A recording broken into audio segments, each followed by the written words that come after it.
Canine Longevity is presented by Myos Pet, the leaders in pet muscle health.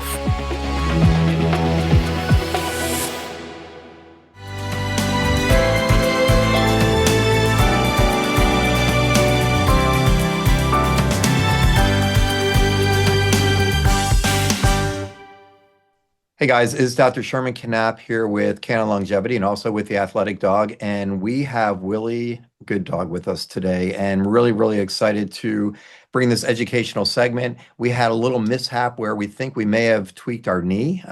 We call it the stifle in a dog. And we're going to be hearing about what happened, where we are right now, kind of discussing the diagnostics that have been performed and the overall plan. So this is really an educational segment, not only for other dog owners and trainers out there, but also for anyone in the veterinary field as well, because these injuries are common, but the way that Willy is presenting has a little twist. And so I want to make sure everyone's aware of what's going on and what all your options are. Because again, it's all about motion is medicine. We need to be able to keep Willy moving, active, happy, healthy, long term. And dealing with this knee situation is going to be, one of the most important priorities we have right now. So thank you so much for joining us, and really excited to see if I can help in any way. Yeah, this is Chris Elishan, Willy Good Dog's dad. We have a channel. My wife and I, Heather, runs a channel. This is official Willy Good Dog. He's very lovable, as you can see. He is a 6-year-old border Aussie. His mom was a Australian Shepherd. His dad was a border collie. So he was a rescue from South Carolina, farm dog. His mom and dad were both worked on the farm up in South Carolina. So my wife went up there to pick him up when she found this breed. We had this breed before in the past, and it's been amazing. And him and I are the daily workout guys here in Florida, where Willy does all kinds of sports and activities with me on a daily basis. Okay, good boy. So what kind of workouts do you guys do? Are you hiking? Are you jogging? What are you playing soccer? So we do a lot. So first thing you do every morning, wake up, we start with stretching. So Willy we put the mat down and do some stretching together, believe it or not. Then I go out and you do some boxing, some running, push-ups, pull-ups, sit-ups, but he always with the activity with me. If I'm out boxing, he'll sit next to me and he'll jump up on little platforms and just do little things. He always wants to be active with me no matter what, doing something. If I'm jogging around the yard or jogging on the road, he's on a leash with me, or he's going to different obstacles. We have some property, Cali does some obstacles as well. That's perfect. So just like you, he does a warm-up, he does his routine, and then it sounds like you guys do some stretching afterwards. This is like the perfect athletic, regime that you guys have. Talk to me a little bit about supplements. Well, I do take a daily supplement to help support my joints. And apparently, when you're an elite athlete like me, maintenance is important. I like to think of it as keeping my suspension system in top shape. Yeah, he's currently on Dr. Pole's diet. So we represent Dr. Pole's brand for all the food, and they provide supplements and treats for us. We get treats. Nature Vet, we've done a lot of Nature Vet stuff as well. But generally, he's just on a good diet. He eats. We have him eating right now a little bit in the morning. After a workout, we usually fast in the morning, eat around 9 or 10. And then he eats dinner. He's scheduled his dinner time. He likes to eat. He likes to eat every day at 5 o'clock. He sits up on the table like he's ready to eat his dinner. And we give him a bowl of food and supplement it with some wet food as well with Dr. Pole. Perfect. And supplement-wise, your glucosamines, omega-3s, is he currently taking any of those supplements as well? He's on glucosamine. Yes, he has the glucosamine now. We're giving to him, I believe, once a day. My wife is doing. Okay, perfect. No other supplements at this point. So we'll talk about, we're definitely going to talk about, not only supplements for the injury for sure, but supplements for aging as well. Because again, as just like you and I, there are certain supplements we should be taking, especially as we age. Same with these guys as well. So if you can take us back now, so a little bit about, the injury. Were you seeing anything even before that? Were we starting to slow down? Were there any signs of limping, kind of sitting odd? And then just kind of walk me through, if you would, what you saw. Yeah. So Will, again, we work out 6 to 7 days a week. He has to be, here goes, going to sit down. It's like, he has to be, he has to work out with me. Like he wants to work out no matter what in the morning. He's waiting for me when I wake up.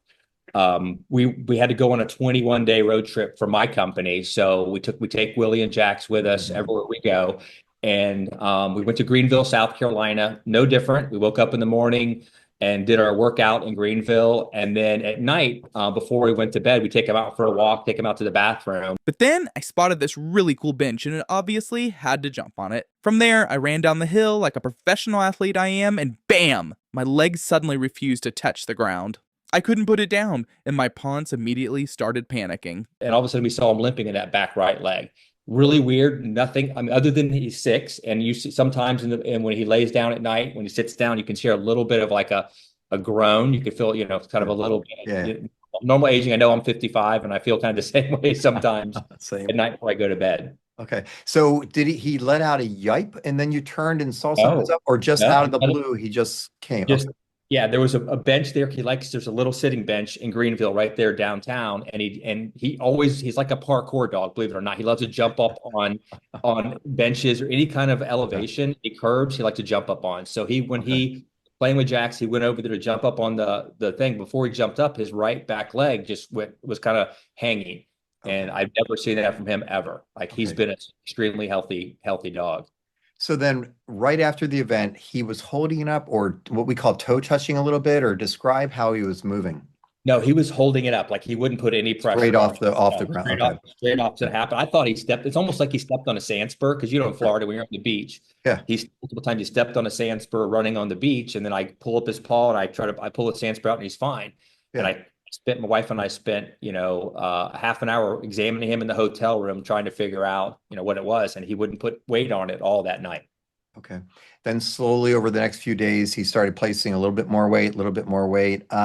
Were you giving him any medications then at that time, or not until you went and saw your veterinarian? So it happened on a Sunday night. Monday morning, of course, my wife, we were in Greenville, first vet I could find. We took him to, got the x-ray immediately, and she immediately gave us the medication, the pain medication, the swelling medication, and told us to stay off it for 8 to 10 weeks. Just keep as much pressure as possible. It's hard to keep a border Aussie down this amount of time. So yeah, that's what she gave us and told us to do for now. We want to go back and get another x-ray probably in the next week or so. We called our vet now. We're just waiting to get an appointment. Okay, gotcha. And so it was the right hind leg. We come off the bench, pull up a little bit. When we sit, were we sitting a little sloppy? Are we always kind of have a little sloppy kind of sit, or were we sitting pretty squarely? The sit, many a times, if they have discomfort in their feet and their ankle, we call it the hock, the knee, the hip. Sometimes their sit will be a little different. Did you notice anything in the sit? No, not at all. I mean, he usually sits very, very, very direct. I mean, he knows when he's ready to work out. When I'm doing stretches or anything, he sits very, very up direct with me. So nothing until now. Of course, now after the injury, he's sitting. He leaves the weight off the right side when he sits down now. Got it. But he seems a little bit more comfortable, or can you tell he's still favoring a little bit? No, he isn't favored hardly at all. The problem is just keeping him down. Right. The best part is being on the road for 21 days. He spent a lot of time in the car. We've been keeping him to a very, very limited walk. Okay. Now we get back to Florida. The last 2 days, we have a pool in the backyard here, and he's been swimming for a few minutes, just me lightly swimming back and forth in the pool with him, just to get a little flexibility. Got it. And so when your veterinarian, the veterinarian that you went to, they took the x-rays, we call them radiographs. You and I are going to look at those together. Right. Did they have any appreciation for any swelling, discomfort in the toes, the ankle, or what we call the hock, the knee, the hip, or were they just not sure? And if it was, kind of describe what they were feeling. She said she thinks it's a very minor tear. She said she could tell by the swelling around the knee where it was, and she felt comfortable to say, "Hey, you got to wait, a few weeks. When you get home, go to the vet and get another X-ray to take a look at it, and then see how he does. Okay. If he won't put any pressure on it at all, then obviously the tear is much worse. He's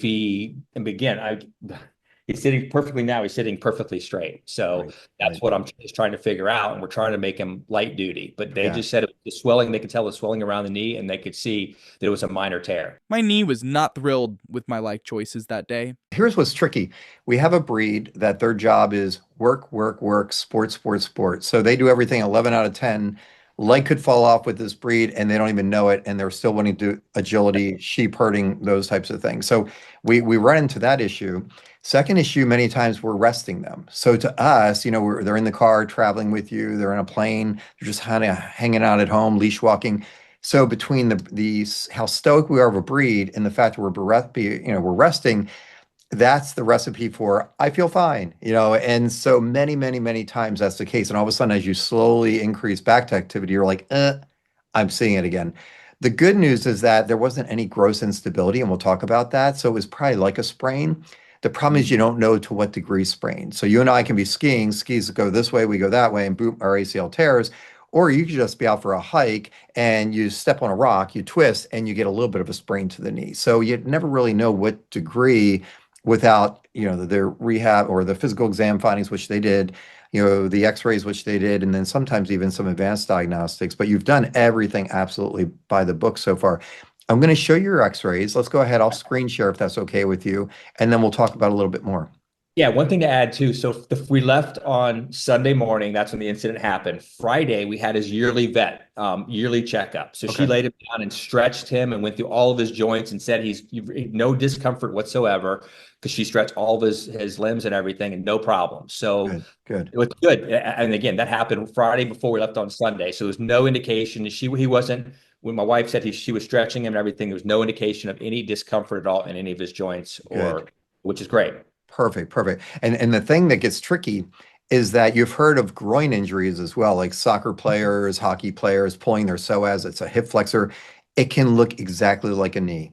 So if it smells like a duck, looks like a duck, walks like a duck, but sometimes it's not the duck. And so many times veterinarians are like, oh, it must be the knee because it has a history. But a psoas, if they stretch their groin, which is very common in these guys, they'll pull up as well. So very, very similar kind of findings. So let me go ahead. I'm going to screen share here if that's okay. And we're going to bring up your x-rays and kind of go through this. Now, did they show you the x-rays when you met with them? Yes. But again, I need your expert opinion because it's hard for me to tell. Yeah, no, of course. Just going to bring those up here and then we'll go ahead and screen share. Thornblade in Greenville she was awesome. She spent at least a couple hours with him with the x-rays and just kind of checking him out. So we were blessed to have that opportunity there with her. There we go. All right. So what we're looking at, I'm going to start with the hips. And the good news is when we look at hips, so this is us laying on our back, and this is our spine right here. And these are our hips right here. It's kind of a ball and socket. And these are absolutely gorgeous. So when we talk about looking at hips, if we had hip arthritis or hip dysplasia, the ball wouldn't be sitting nice and tight in the socket here. We'd also kind of see some thickening of this area here or this area here. So what I can say is genetically, this dog is put together very, very well. Mom, dad, grandmom, all the one in the past. Hips look gorgeous. So we can rule out the fact that there's any hip arthritis or hip dysplasia. And for hips to look this good at this age, I don't think we have to worry long term. This is our spine. So these are what we call the vertebrae. Your spinal cord actually lives in here in this little area. And as we come down, we look for things, any kind of what we call arthritis or spondylosis. It's a term along here. There's no signs of that. And then these are little joints of our spine called the facets, and dogs can get some arthritis there as well over time, just from activity, jumping on and off of things. There is no signs of that either. So orthopedically, spine is amazing for our age. Hips are absolutely amazing for our age. This is our tail down here. So the tail's still working, just so you know, we're not having issues there. So now we go to the knee x-rays. I'm going to bring up the left.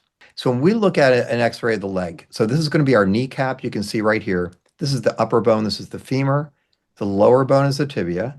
This right here is actually our Achilles tendon. This is our heel bone. We call it the calcaneus in a dog. So this would be our ankle or their hock. And then the toes are basically down here. So the knee itself is going to be this guy living right up in here. That little soft tissue structure is the tendon that goes from your kneecap down to your tibia. That's supposed to be there.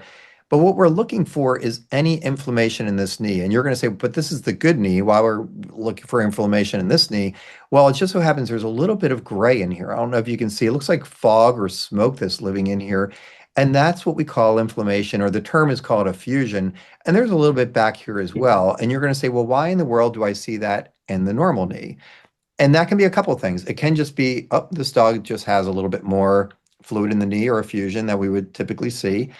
It could be that it's related to compensation. So we see a lot of dogs, if they have an injury on one side, what are they doing? They're putting their weight over to the other side. That's loading that knee, and it's not uncommon for that to get a little puffy then, just from inflammation. The problem with that, though, is that if it goes a longer period of time, the opposite ligament, we call it the ACL on our knee, it's the CCL on their knee, says, whoa, guys, wait a minute, I can only carry this extra load for so long, and it will start to have issues. And so when we're talking about, ACL injuries in dogs or CCL, it's very, very common. It's the most common cause of hind limb limping in dogs worldwide. And when they injure one knee, the chance of the other knee having an injury is well over 50%. I think some studies now are showing as high as 75%. So it makes a little bit of sense that, oh, wait a minute, this knee may be taxing just a little bit, because of load from the other side. Now, we don't know that that other side is from a knee. Like we said, it could be the groin, could be, psoas strain, things like that. The other thing that can cause fluid on multiple joints, and I find this very commonly as I see dogs from around the country in Canada, is tick-borne disease. So Rocky Mountain spotted fever, Ehrlichia, anaplasm, Lyme disease. There's not a state in the United States that doesn't carry some sort of tick. And I even have people in New York City say, well, wait a minute. I live outside, my dog, or live inside, my dog hardly ever goes outside. It's never really in the grass. And I'm like, well, you did go to Central Park and you walked around. Yeah, but we have prevention. But there are ticks everywhere. And there are ticks on dogs that came in to visit from outside of New York City that the tick dropped off and all of a sudden it's on their dog. So that's one thing I always say to owners annually, just make sure you run tick titers to rule that out. But that can cause fluid in a knee that we think is the good knee, basically. So that's what we're looking at here is what we call the stifle on a dog or the knee for us. So now we'll go to the one that's having some issues. There we go. So once again, when we look at this knee, here's our kneecap up here, our femur, tibia, the lower bone, our ankle or the hock, Achilles tendon, toes are down here. This is that tendon. But if you look in here, same thing. See the fog or smoke, that gray that's going on in there? That's more than we should see as well. So that's something that we would say, yep, there's increased effusion or increased inflammation in the knee. Now, in the knee that was injured, what in the world can cause that? There's a whole lot of things. So the first thing we all think about is the ACL. You and I are skiing, skis this way, we're going that way, and we tear the ligament called the CCL in a dog. There's also a ligament that goes the opposite direction called the PCL, or the posterior cruciate ligament. And in a lot of dogs, especially the sporting dogs, because 90% of what I see are sporting performance working dogs, they can just turn on a dime. They're like a Ferrari. They can do maneuvers that you don't see in many companion dogs. And they can actually injure other structures in the knee that we wouldn't commonly see in the companion dog. And that can be what we call the caudal cruciate or posterior cruciate. They can also tear their meniscus. So you've heard of people getting a meniscal tear. That's the little shock absorbers in their knee. It is possible for certain breeds of dogs and sport level dogs to spin in just a way or twist that they can actually tear their meniscus without tearing their ACL.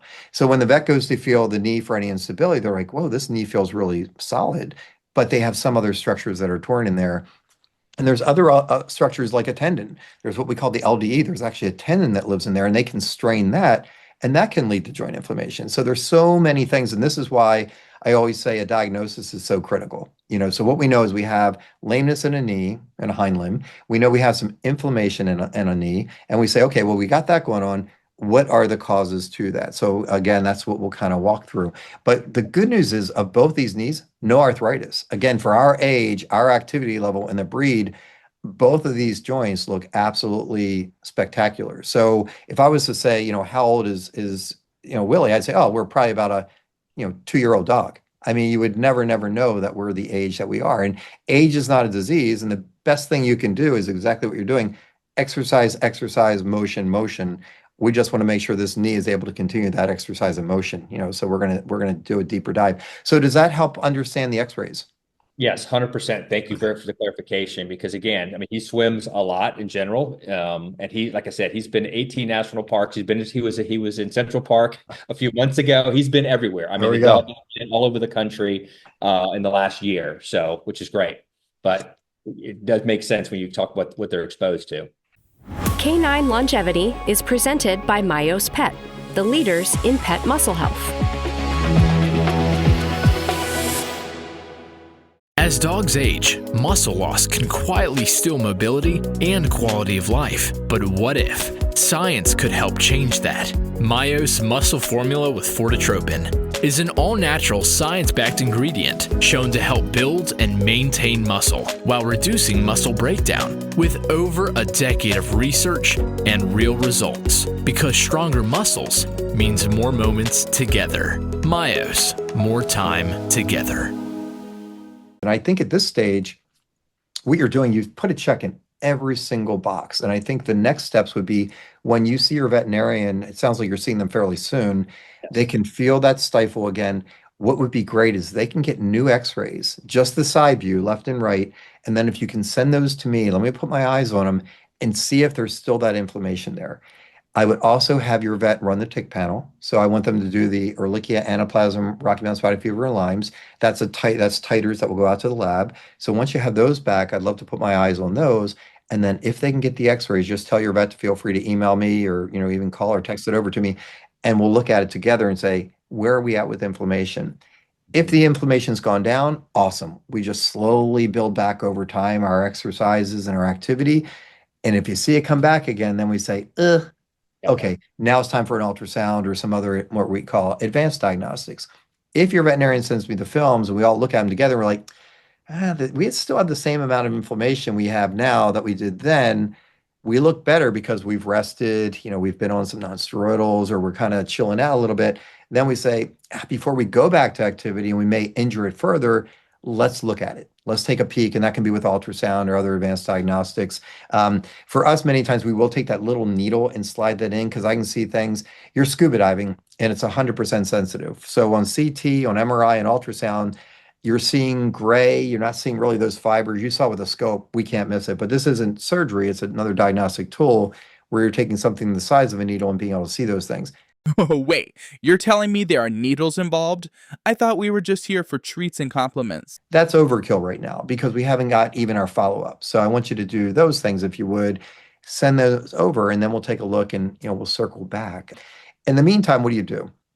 Leash walking. We got to keep active. If we don't, this is going to go crazy, especially with this breed. We're going to lose muscle mass. We're going to gain weight. That's the worst things we can be doing. So exercises, but controlled exercise. Walking is going to be important. Walk on a leash and no running?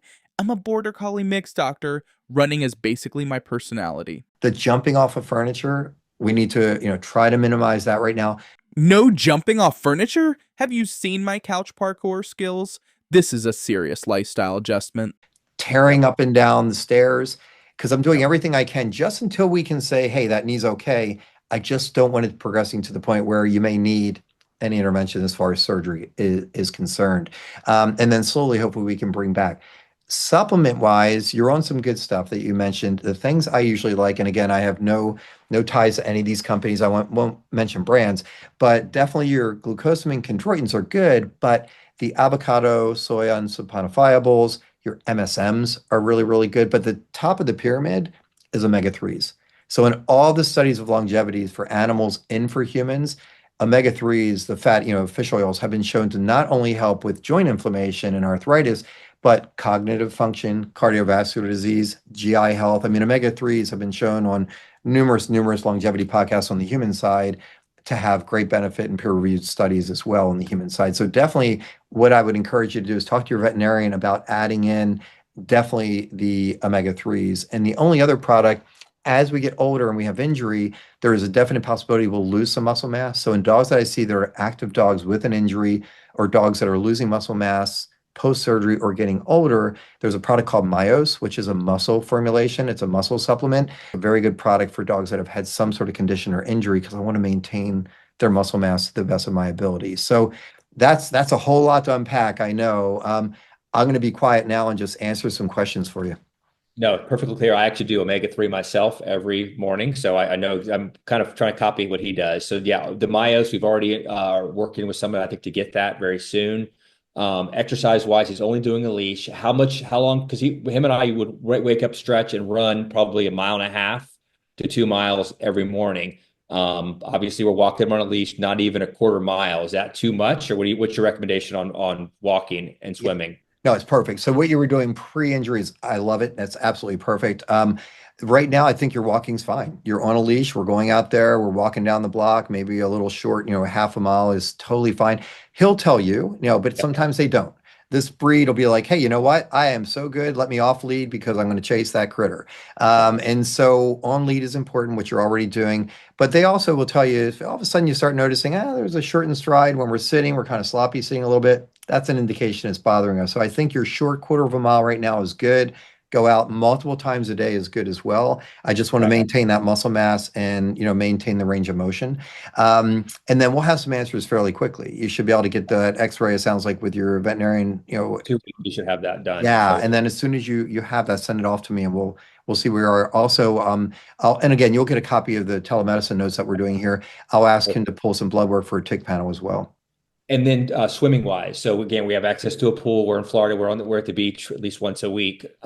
Swimming wise, is okay to in the pool just let him swim for a few minutes, or is that, do you think that's not good or bad in your opinion for just like not jumping off the? Because before he would jump off the high side of the pool at the water, grab a stick, grab a ball, and go back in. So, what's your recommendation on swimming? It's interesting. And with swimming, it's great for cardiovascular. It's great for, core strength. It's great for building up the hind limb as far as post-injury. The only thing we worry about is the shear forces in the knee if there is any degree of instability. So what I would say is, because we're walking, we're doing the other exercises, I'm okay with that, but I would hold off. It's a short period of time between now and the time you get the x-ray.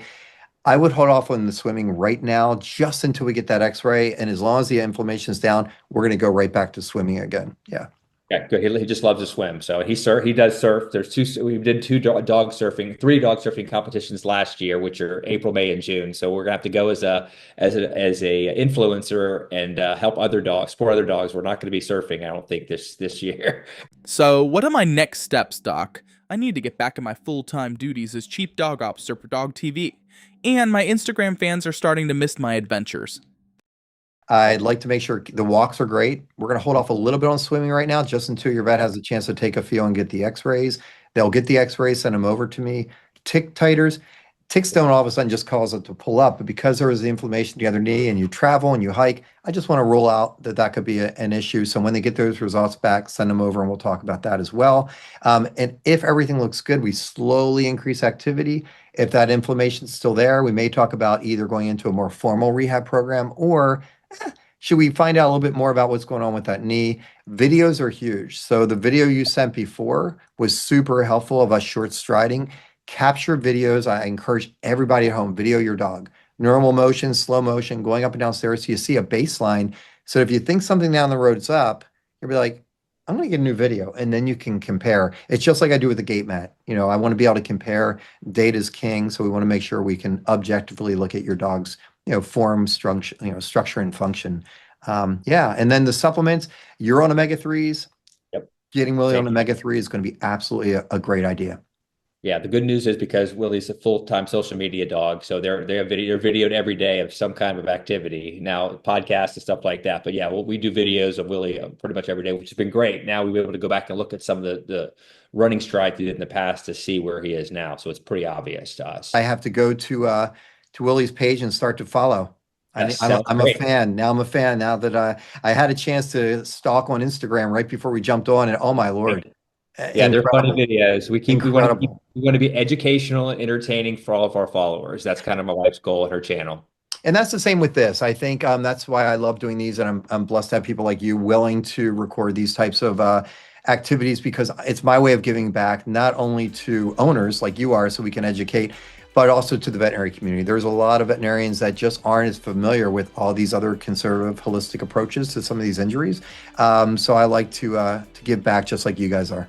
Yep. Awesome. Thank you for doing this. We really appreciate it. Yeah. So Sherman Canapp here with Canine Longevity and the Athletic Dog. And I look forward to following your athletic dog.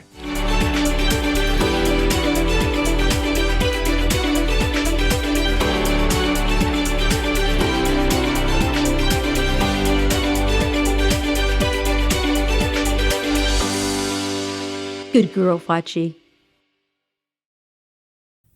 Canine Longevity is presented by Myos Pet, the leaders in pet muscle health.